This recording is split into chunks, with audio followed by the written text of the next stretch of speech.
آج کا کلام اعمال کی کتاب اس کا 7واں باب اس کی 9ویں اور 10ویں آیت۔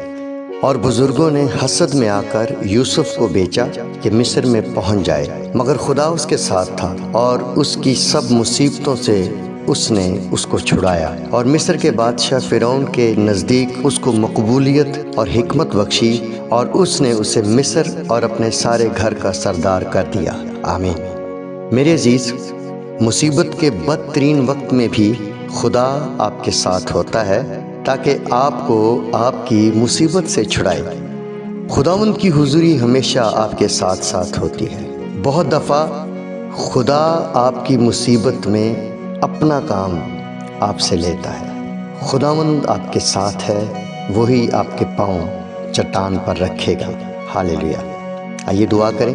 اے خداوند، میں تیرا شکر کرتا ہوں، میں جن حالات میں ہوں تو میرے ساتھ ہے، تو میرا بچانے والا اور میرا چھڑانے والا سچا مددگار ہے۔ تو میرا آسمانی باپ اور میرا رکھوالا ہے۔ میری مدد کر یسوع مسیح کے نام میں، آمین۔